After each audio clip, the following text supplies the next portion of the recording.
Tempo comum, 31ª semana, sexta-feira. Tema 71. Rezar pelos defuntos. Pontos a meditar. 1. A ajuda às almas do purgatório, uma verdade vivida na Igreja desde os primeiros tempos. 2. Encurtar-lhes a espera para entrarem no céu com as nossas orações e boas obras. 3. As indulgências. Pelo sinal da Santíssima Cruz, livrai-nos Deus nosso Senhor dos nossos inimigos. Em nome do Pai, do Filho e do Espírito Santo. Amém. Meu Senhor e meu Deus, creio firmemente que estás aqui, que me vês, que me ouves. Adoro-te com profunda reverência. Peço-te perdão dos meus pecados e graça para fazer com fruto este tempo de oração. Minha Mãe Imaculada, São José, meu Pai e Senhor, meu anjo da guarda, intercedei por mim.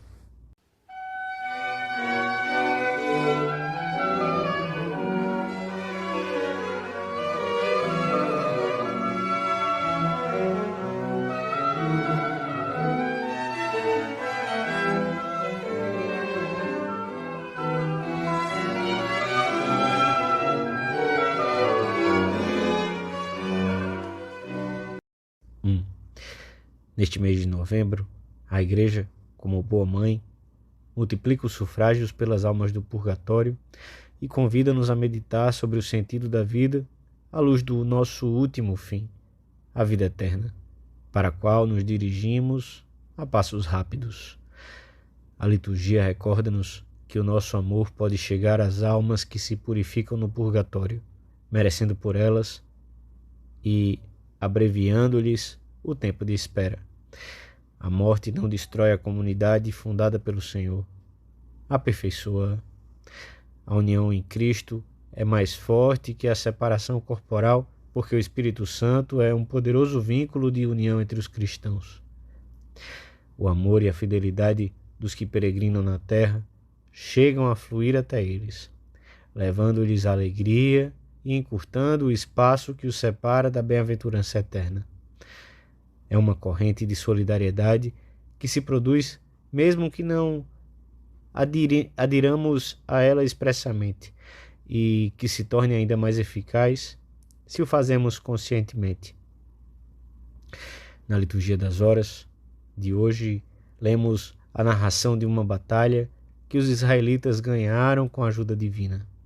No dia seguinte ao da vitória, quando Judas Macabeu mandou cuidar dos corpos dos combatentes caídos na luta, descobriu-se que tinham morrido os que traziam entre as roupas objetos consagrados aos ídolos dos povos vizinhos.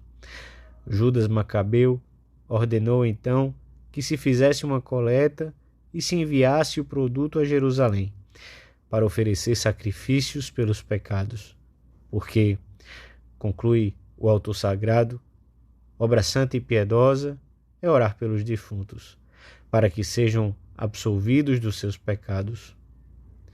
Inúmeros epitáfios e muitos textos testemunham que a Igreja, desde os primeiros tempos, venerou com grande piedade a memória dos defuntos e ofereceu sufrágios por eles, plenamente convencida de que podia aliviar as penas das almas do purgatório.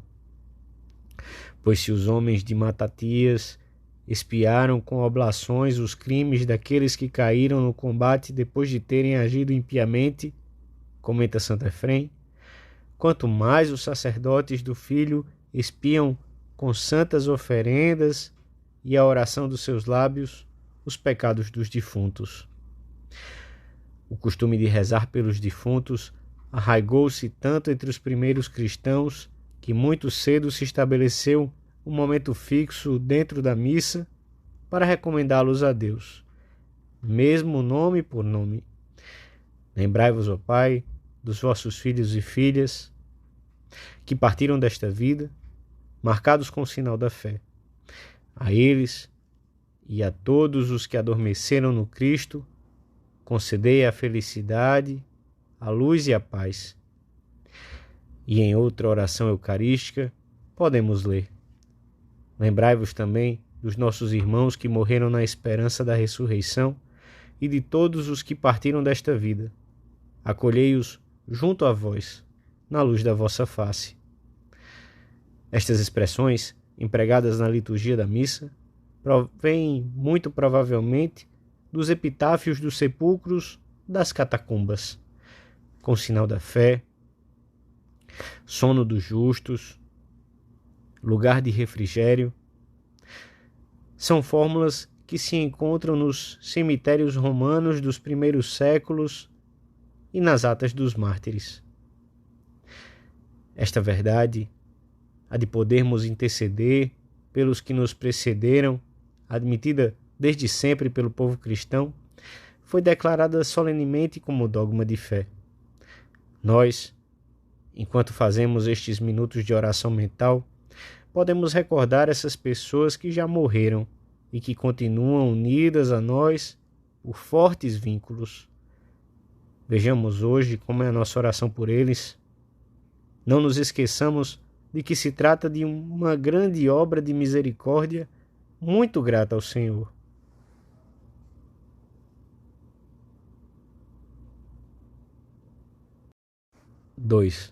Ó Deus, Tu és o meu Deus, eu te busco desde o amanhecer. A minha alma tem sede de Ti, a minha carne enlanguece junto de Ti, como a terra árida e seca, sem água. A minha alma tem sede de Deus, do Deus vivo. Quando irei e contemplarei a face de Deus? Esta necessidade e esta ânsia reveladas pelo autor sagrado podem ser aplicadas em toda a sua força às almas do purgatório. Os pecados provocam uma dupla desordem. Em primeiro lugar, a ofensa a Deus, que acarreta para a alma o que os teólogos chamam reato de culpa, a inimizade, o afastamento de Deus, que em caso de pecado mortal implica um desvio radical da alma em relação ao fim para que foi criada, e a torna merecedora da eterna privação de Deus. Esta culpa, no caso dos pecados cometidos depois do batismo, é perdoada na confissão sacramental. Além disso, e na medida em que o pecado significa uma conversão às criaturas, provoca uma desordem que atinge o próprio pecador e que trunca a sua realização pessoal. O pecado diminui o próprio homem, impedindo-o de conseguir a plenitude. E como, pela comunhão dos santos, todos os fiéis estão unidos entre si, esse pecado prejudica e ofende os outros. A alma que se rebaixa pelo pecado arrasta consigo a igreja e, de certa maneira, o mundo inteiro. Estas consequências do pecado pessoal são o que se chama reato, ou resto de pena, que subsiste ordinariamente, mesmo depois da absolvição sacramental, e que deve ser reparado nesta vida pelo cumprimento da penitência imposta na confissão, pela prática de obras boas ou mediante as indulgências concedidas pela Igreja. A alma que parte deste mundo sem a suficiente reparação ou com pecados veniais e faltas de amor a Deus, deverá purificar-se no purgatório, pois no céu não pode entrar nada contaminado. No purgatório, as almas satisfazem pelas suas culpas e manchas, sem com isso terem merecimento algum. Com a morte termina o tempo de merecer, sem experimentarem nenhum crescimento no seu amor a Deus. Por outro lado, porém, junto com uma dor inimaginável, existe também no purgatório uma grande alegria, porque as almas ali retidas sabem-se confirmadas em graça e, portanto, destinadas à felicidade eterna. A Igreja, ao comemorar anualmente os fiéis defuntos, lembra-se ao longo deste mês de novembro desses seus filhos que ainda não podem participar plenamente da bem-aventurança eterna e anima-nos a oferecer o santo sacrifício por eles. Nada mais valioso pode ser oferecido ao Pai neste mundo, ao mesmo tempo que concede especiais indulgências aplicáveis a essas almas. O Senhor quis que qualquer obra boa realizada em estado de graça pudesse ser útil e alcançasse um prêmio diante dele. E estes méritos podem ser aplicados pelos defuntos do purgatório a título de sufrágio, de ajuda. Assim, podemos oferecer por essa intenção a recepção dos sacramentos, especialmente a comunhão, o terço, as doenças, a dor, as contrariedades da jornada. Sem esquecermos esse outro cabedal de que dispomos todos os dias como um grande instrumento de ajuda aos nossos irmãos defuntos, o trabalho ou o estudo, feitos com perfeição humana e sentido sobrenatural.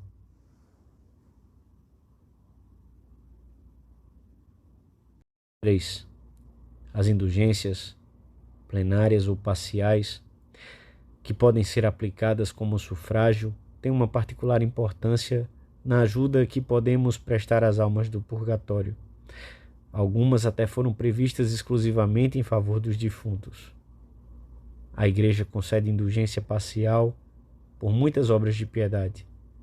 Estão, neste caso, a oração mental, a recitação do Ângelus ou do Regina Coeli, o uso de um objeto piedoso, crucifixo, terço, escapulário, medalha, abençoado por um sacerdote, se tiver sido abençoado pelo sumo pontífice ou por um prelado, ganha-se indulgência plenária na festa de São Pedro e São Paulo, após um ato de fé. A leitura da Sagrada Escritura, a recitação do Lembrai-vos, a comunhão espiritual com qualquer fórmula, todas as ladainhas, a recitação do Adoro-te Devote, a Salve Rainha, as orações pelo Papa, um retiro espiritual.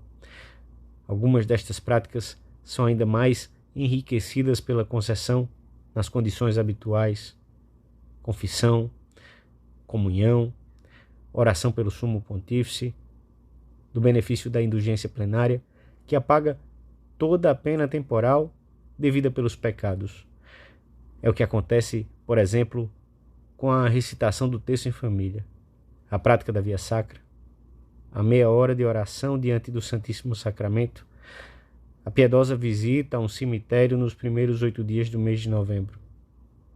Conforme ensinam São Tomás de Aquino e muitos outros teólogos, as almas do purgatório podem lembrar-se de pessoas queridas que deixaram na terra e pedir por elas, ainda que ignorem, a não ser que Deus disponha o contrário, as necessidades concretas dos que ainda vivem. Intercedem pelos seres queridos que aqui deixaram, como nós rezamos por elas, mesmo sem sabermos com certeza se estão no purgatório ou se já gozam de Deus no céu. Não podem merecer, mas podem interceder, apresentando ao Senhor os méritos adquiridos aqui na terra. Ajudam-nos em muitas das necessidades diárias, e fazem-no especialmente em relação aos que estiveram unidos a elas durante esta vida, aos que mais a ajudaram a alcançar a salvação, aos que tinham a seu encargo nesta terra. Não deixemos de recorrer a elas. Sejamos generosos nos sufrágios que a liturgia nos propõe, especialmente neste mês de novembro. Tendo-as muito presentes, relacionando-nos com elas nesse intercâmbio de orações, devemos chegar a poder dizer delas: minhas boas amigas, as almas do purgatório,